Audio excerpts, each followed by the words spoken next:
जय हिंद साथियों, मैं आकाश वर्मा आप सभी का अपने YouTube channel study express with Aakash में स्वागत करता हूं, अभिनंदन करता हूं। जितने भी नए साथी हमारी इस वीडियो को देख रहे हैं वो इस वीडियो को अधिक से अधिक शेयर कर दें। तो आज हम आपके बीच में लेकर आए हैं ग्रामीण परिवेश। जी हां, आज से हम ग्रामीण परिवेश शुरू करने जा रहे हैं। तो आइए जानते हैं सबसे पहले कि इसका सिलेबस क्या है और फिर हम अपनी क्लास शुरू करेंगे। तो अगर मैं ग्रामीण परिवेश की बात करूं तो एक टॉपिक इसका भारतीय समाज भी है, तो इसके अंदर हम इंडियन कल्चर के बारे में जानेंगे कि इंडियन कल्चर क्या है और जो इंडियन सिस्टम है वो किस तरीके से वर्क करता है ना। दूसरा टॉपिक है उत्तर प्रदेश राजस्व परिषद, है ना। तीसरा टॉपिक है कृषि। इसमें कृषि के बारे में हम सिंचाई में और सिंचाई व्यवस्था क्या है उत्तर प्रदेश की, कृषि प्रणालियां, कृषि बीज, इनकी किस्म, कृषि के रोग और कृषि यंत्र। तो कंप्लीट एग्रीकल्चर के बारे में हम जानेंगे। इसके अंदर भूमि मापन की, भूमि किस तरीके से मापी जाती है और किस किस जगह कौन कौन से सिस्टम चलते हैं, है ना।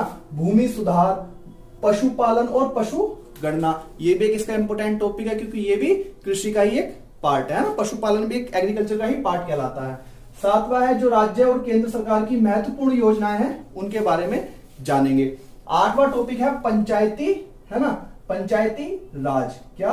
पंचायती राज। तो इसके अंदर पंचायती राज अधिनियम 1947 को हम जानेंगे और बाकी जो चीज बची क्या, यूपी जीके। तो 25 नंबर में जो आपका ये यूपी लेखपाल में आएगा, इसमें से 12 से 15 जो है आपका इस टॉपिक से आ जाएगा और बाकी जो बचे हुए क्वेश्चन है आपके 10 क्वेश्चन वो यूपी स्पेशल से देखने को आपको मिलने वाले हैं। क्लियर हुई बात? नहीं हुई तो चलिए अब हम अपनी क्लास शुरू करते हैं। सबसे पहले राजस्व विभाग की बात करूं, है ना, ये सबसे इंपॉर्टेंट टॉपिक है इसका जिसे इंग्लिश में डिपार्टमेंट ऑफ रिवेन्यू बोलते हैं। क्या बोलते हैं? Department of revenue. तो इसके अंदर कई सारे विभाग आते हैं राजस्व विभाग के अंदर, है ना, कई सारे डिपार्टमेंट आते हैं जैसे कि राजस्व परिषद, चकबंदी विभाग, राहत विभाग, है ना, निर्देशक भूमि अध्यक्ति, जिला गजेटियर। तो ये 5 इसके अंदर डिपार्टमेंट किसमें आते हैं? राजस्व विभाग के ये पार्ट हैं। अगर मैं राजस्व परिषद की बात करूं सबसे पहले, है ना, हम इसके बारे में जानेंगे। इसकी स्थापना कब हुई, ये क्वेश्चन कई बार पूछ लेता है। तो ईस्ट इंडिया कंपनी के शासनकाल में 1831 में उत्तर प्रदेश में इसकी स्थापना हुई। कब हुई? 1831 में। किसके टाइम पीरियड में? ईस्ट इंडिया कंपनी के टाइम पीरियड में। और इसे भी 2 पार्टों में तोड़ दिया, है ना, राजस्व परिषद प्रशासनिक एडमिनिस्ट्रेटिव और राजस्व परिषद न्यायिक। पहले इन सबका जो हेडक्वार्टर था सबका कहां था? इलाहाबाद, जिसका वर्तमान नाम क्या है? प्रयागराज। राजस्व परिषद प्रशासनिक का भी और राजस्व परिषद न्यायिक का भी, दोनों का कहां था? प्रयागराज में था। लेकिन बाद में आफ्टर ऑल जो राजस्व परिषद प्रशासनिक है इसका इलाहाबाद से मुख्यालय कहां शिफ्ट हो गया? लखनऊ में शिफ्ट हो गया। फिर मैं बात करूं कार्य क्या क्या है ना। तो जो ये है आपका राजस्व परिषद प्रशासनिक, उसके कार्य जानेंगे। भू अभिलेखों का रख रखाव, है ना, ये कंप्लीट जो भूमि के रिकॉर्ड होते हैं उसका सारा ब्यौरा कहां मिलेगा आपको? राजस्व परिषद प्रशासनिक पर मिलेगा। मालगुजारी, अन्य देयों की वसूली, भूमि अर्जन, यानी कि जो अन्य देय होते हैं उनकी वसूली कहां होगी? राजस्व परिषद प्रशासनिक में होगी। और जो हमारा भूमि अर्जन है तो इससे रिलेटेड तमाम फाइलें आपकी कहां रिकॉर्ड में रहती है? राजस्व परिषद प्रशासनिक के पास। फिर दूसरा अगर मैं बी पॉइंट की बात करूं, ये राजस्व परिषद न्यायिक, इसका क्या काम है? तो इसका काम है वाद विवाद, भूमि से रिलेटेड वाद विवाद, अपीलीय, है ना, जो भी अपील होगी, है ना, पुनरावलोकन भी इसके अंदर होगा, है ना, रिव्यू। अगर मैं बात करूं कोई अगर डिसीजन आपने एसडीएम ने कोई डिसीजन ले लिया, आपको अपील करनी है तो यहां पर राजस्व परिषद न्यायिक में आप जाकर अपील कर सकते हैं और डिसीजन पर रिव्यू भी इसके अंदर हो जाता है। ठीक है, सबसे पहले आप इसका स्क्रीनशॉट ले लीजिए, फिर मैं इससे आगे की आपको बात करूंगा। आपने स्क्रीनशॉट ले लिया होगा, मैं इससे आगे की बात करता हूं कि राजस्व परिषद प्रशासनिक कौन कौन बंदे चलाते हैं। तो इसमें मोटी मोटी सी बात तो यह है कि एक तो अध्यक्ष होता है इसके अंदर और 2 प्रशासनिक अधिकारी। राजस्व परिषद में न्यायिक की बात करूं तो इसका एक अच्छा खासा लंबा सा प्रोसेस है, सिस्टम है, जिसके अंदर आदमी घिस घिस के मर जाएगा लेकिन कभी काम पूरे नहीं होंगे। सबसे पहले अध्यक्ष, 7 न्यायिक सदस्य होंगे। एक सबसे पहले कौन हो गया? अध्यक्ष हो गया, उसके नीचे 7, उसके साथ 7 न्यायिक सदस्य, 7 जो है इसके जुडिशियली मेंबर होंगे। और फिर उससे नीचे मंडलायुक्त होगा, है ना। मंडलायुक्त जो है 18 मंडल में हमारा उत्तर प्रदेश डिवाइड है, तो हर मंडल के ऊपर एक कमिश्नर बैठा दिया गया है। क्लियर हुई बात? नहीं हुई? फिर इससे नीचे अपर मंडलायुक्त होंगे, है ना, और उससे नीचे फिर डीएम साहब डिस्ट्रिक्ट मजिस्ट्रेट होंगे, है ना, जिला अधिकारी होंगे। फिर इससे नीचे की बात करूं एसडीएम, है ना, सब डिविजनल मजिस्ट्रेट यानी कि उप जिला अधिकारी। फिर मैं इससे नीचे की बात करूं तो तहसीलदार साहब होंगे, फिर मैं इससे नीचे और बात करूं तो नायब तहसीलदार, और फिर राजस्व परिषद, राजस्व निरीक्षक जिसे हम कानून को भी बोलते हैं, और फिर लेखपाल। तो आप देखिए लेखपाल सबसे नीचे की पोस्ट इसके अंदर आएगी, है ना। आपका जो बॉस होगा, मैं आगे बताऊंगा कि लेखपाल के क्या क्या कार्य होते हैं, कंप्लीट हम जानेंगे इसके अंदर, है ना। तो आपको रिपोर्टिंग इसे करनी होगी और ऊपर तक भी कोई भी अधिकारी जो है आपको तलब कर सकता है। क्लियर हुई बात नहीं। और अगर मैं बात करूं तहसीलदार से लेकर लेखपाल तक, तहसीलदार, नायब तहसीलदार, राजस्व निरीक्षक और लेखपाल, ये भूमि और राजस्व के मामले देखते हैं। किसके? भूमि और राजस्व के मामले ये लोग देखेंगे। आइए अब बात करते हैं उप जिलाधिकारी कौन होता है, एसडीएम कौन होता है। तो जानेंगे कि एसडीएम के क्या क्या कार्य होते हैं, वो कौन होता है। तो सबसे पहली बात तो ये राजस्व विभाग का अधिकारी होता है। क्लियर हुई बात नहीं, ये राजस्व विभाग का अधिकारी होता है, लेकिन फिर भी इसे शांति व्यवस्था बनाए रखने की जिम्मेदारी दी जाती है अपने इलाके में, है ना। जहां पर भी इसे इसकी तहसील में नियुक्ति है तो उसके आसपास के क्षेत्र में शांति व्यवस्था कायम रखने की जिम्मेदारी किसकी होती है? उप जिलाधिकारी की होती है ना। ग्राम पंचायत और ग्राम प्रधान निर्वाचन संबंधी विवाद सुनेगा, यानी कि अगर जो ग्राम में, गांव देहात के अंदर जो वोटिंग होती है उससे रिलेटेड कोई भी विवाद है तो एसडीएम उसे सुन सकता है। बंटवारे से संबंधित विवाद भी, है ना, आप एसडीएम के पास जा सकते हैं। देखिए जैसे कि मानकर चलो आपके घर में भूमि के लेकर विवाद चल रहा है ना, तो आप लेखपाल को पकड़ेंगे, लेखपाल को पैसे देंगे, कानून को पकड़ेंगे, तो सबसे पहले आप सीधा किसके पास जाइए?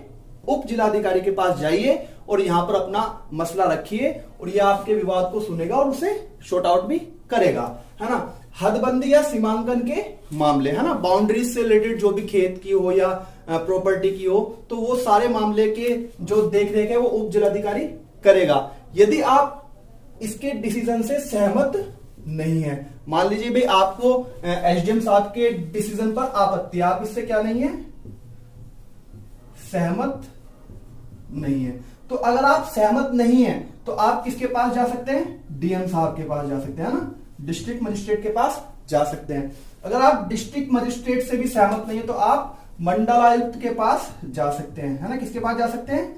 मंडलायुक्त के पास आप जा सकते हैं। ये दोनों ही जो है शासन के प्रतिनिधि होते हैं। किसके प्रतिनिधि? शासन के प्रतिनिधि होते हैं। कौन कौन? एक तो डीएम और एक मंडलायुक्त, दोनों क्या होते हैं? शासन के प्रतिनिधि होते हैं। क्लियर हुई बात नहीं? यहां तक आप बात समझ गए होंगे। आप इसका स्क्रीनशॉट ले लीजिए, फिर हम इससे आगे की बात करेंगे। उम्मीद करता हूं आपने स्क्रीनशॉट ले लिया होगा। अब हम इससे आगे की बात करते हैं, है ना। तो चकबंदी विभाग के बारे में जानेंगे। ये दूसरा सबसे इंपॉर्टेंट डिपार्टमेंट है, दूसरा सबसे प्रमुख विभाग है। कौन सा? चकबंदी विभाग। तो सबसे पहले हम जानते हैं इसमें अधिकारी कैसे कैसे होते हैं। नंबर 1 पर जो सबसे बड़ा अधिकारी होता है चकबंदी आयुक्त, नंबर 2 पर चकबंदी संचालक, नंबर 3 पर बात करूं तो संयुक्त चकबंदी संचालक, नंबर 4 पर होता है जिला उप संचालक चकबंदी अधिकारी, नंबर 5 पर सहायक संचालक चकबंदी अधिकारी, और नंबर 6 पर बात करूं तो बंदोबस्त अधिकारी, नंबर 7 पर सहायक बंदोबस्त अधिकारी, 8 पर चकबंदी अधिकारी, 9 पर सहायक चकबंदी अधिकारी, और सबसे आखिरी में आता है चकबंदी लेखपाल। 2 लेखपाल होते हैं, एक तो राजस्व का लेखपाल और एक चकबंदी का लेखपाल। सबसे पहले मैं चकबंदी के बारे में आपको बता दूं कि चकबंदी होता क्या है। तो 2 शब्दों के मेल से चकबंदी बना है। चक शब्द की अगर मैं बात करूं तो चक का मतलब खेत, क्षेत्र, जमीन का टुकड़ा, यानी कि लैंड के एक पार्ट को हम चक बोलते हैं। क्लियर हुई बात नहीं? गांव की भाषा में। और बंदी का मतलब होता है उसे कलेक्ट करना, है ना। तो चकबंदी है क्या? चकबंदी राज्य सरकार की कल्याणकारी योजना है। क्यों है कल्याणकारी योजना? क्योंकि जितनी भूमि छोटे छोटे टुकड़ों में होगी, है ना, उस भूमि पर जो कृषि यंत्र होते हैं, जो आधुनिक वैज्ञानिक यंत्र आ रहे हैं, उनका प्रयोग करना कठिन होता है। दूसरी बात, जितनी छोटी छोटी भूमि होगी उसमें जो खेती करना वो भी क्या होता है? कॉस्टली हो जाता है ना, उसकी लागत ज्यादा आती है। तो इन सबको मद्देनजर रखते हुए सरकार ने क्या करा? चकबंदी योजना चलाई, है ना। ये जैसे मैंने कहा कि ये राज्य सरकार की कल्याणकारी योजना है। जैसे एक किसान की जमीन है, उन्हें एक चक बना दिया, है ना, उन्हें इकट्ठा करके, है ना, उसे एक पार्ट बना दिया। जैसे मान के चलो राम की 2 बीघा जमीन यहां पर है, 4 बीघा जमीन कहीं और है ना। तो उस सबके प्रोसेस को एक ऐसा रूप दिया कि भाई एक जगह राम की 6 बीघा जमीन हो जाए, मान लो, है ना। जैसे राम के पास श्याम की 4 बीघा जमीन है तो श्याम को कहीं और दे दी, है ना, ताकि उन्हें एक कलेक्टिव जगह मिले, ताकि इजीली कृषि की जो लागत है वो भी कम आ सके। तो चकबंदी का आपको मैं समझता हूं मतलब पता चल गया होगा। फिर ये क्या है, राज्य सरकार की कल्याणकारी योजना है। क्या है, कल्याणकारी योजना है। प्रदेश को कटक में विभाजित कर दिया। कटक यानी कि जैसे मैं बात करूं उत्तर प्रदेश में 403 विधानसभा है, तो पॉलिटिकली पॉइंट ऑफ व्यू से देखूं तो 403 हिस्से में उत्तर प्रदेश को तोड़ दिया। ऐसे अगर मैं बात करूं चकबंदी के पॉइंट ऑफ व्यू से, तो जो चकबंदी विभाग है इसने पूरे प्रदेश को कटक में विभाजित कर दिया और प्रत्येक कटक में चकबंदी समिति बनाई जाएगी, है ना। प्रत्येक कटक में क्या बनाई जाएगी, एक चकबंदी समिति बनाई जाएगी, जिसमें 5 से लेकर कम से कम 5 और ज्यादा से ज्यादा 11 सदस्य होंगे। कितने, कम से कम 5 सदस्य और ज्यादा से ज्यादा 11 सदस्य होंगे। 4 सदस्य इसमें क्या होंगे, मनोनीत होंगे। कितने, 4 सदस्य समिति के अंदर क्या रहेंगे, मनोनीत, है ना, अपॉइंट होंगे, ताकि कमेटी में पारदर्शिता बनी रहे। और ये 4 सदस्य कौन होंगे, जिनका इन कटक में नाम होगा, है ना, यानी जिनके पास भूमि होगी उन खातेदारों को ही ये 4 सदस्य वही नामित होंगे। क्लियर हुई बात नहीं। तो चकबंदी समिति, चकबंदी जो है, एक चकबंदी समिति जो बनेगी इसमें कम से कम 5 और अधिक से अधिक 11 सदस्य होंगे।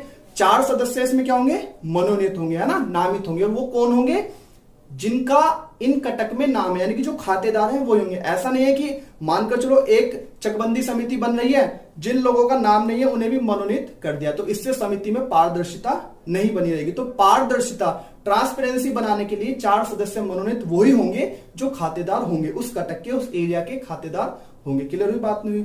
फिर मैं आगे बात करूं प्रारंभ कब हुआ ये, है ना, तो 1954 में ये स्टार्ट हो गया था। कब हो गया था, 1954 में।